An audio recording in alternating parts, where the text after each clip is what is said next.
Hal-hazırda Barselona'nın Julian Alvarez'e ehtiyacı var, yoxsa yox? Şərhləri oxuyuram. Qaqa, Osimhen ondan min dəfə yaxşı deyil. Qaqa, o nə vaxtdan hücumçu olub? Guardiola üçün oynatmır deyə. Ciddi Hal-hazırda Barselona'nın Julian Alvarez kimi ekstra klass bir hücumçuya ehtiyacı var.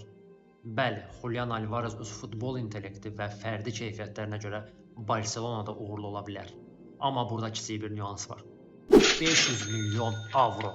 Bildiyiniz kimi Real Madrid Julian Alvarez üçün 150 milyon, Barcelona isə 100 milyon avro təklif etmişdi Atletico Madridə. Atletico Madrid isə qarşılığında mırtdaşaraq, video çəkərək bildirdi ki, gedin sabah gələrsiniz. Julian Alvarez istəyirsinizsə, yalnız onun sərbəst qalma məbləğini ödəyərək əldə edə bilərsiniz. Və hələ də futbol tarixinə belə bir lox komanda gəlməyib ki, Julian Alvarez üçün 500 milyon avro ödəsin. Deyilənlərə görə Julian Alvarezin istəyi Barcelona'da oynamaqdır.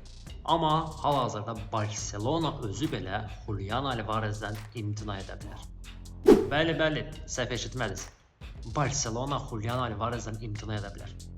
Barcelona rəhbərliyi oturdu fikirləşdi ki, Julian Alvarez üçün 150 milyon avro ödəməkdənsə daha ekonom style bir hücumçu tapmaq olar və yenidən Joao Pedro variantını nəzərdən keçirdilər. Təbii ki, Joao Pedro bir Alvarez deyil, amma Alvarezə 150 milyon avro demək məncə absurd olardı. Açığı desəm, əgər Barcelona rəhbərliyi Julian Alvarez transferindən imtina etsə, mən onları qınamaram. Çünki ötən mövsüm Nico Williams məsələsi Barcelona rəhbərliyinə yaxşı dərs olur. Bəs sizcə Barcelona Julian Alvarez üçün 150 milyon avro ödəməlidir yoxsa yox?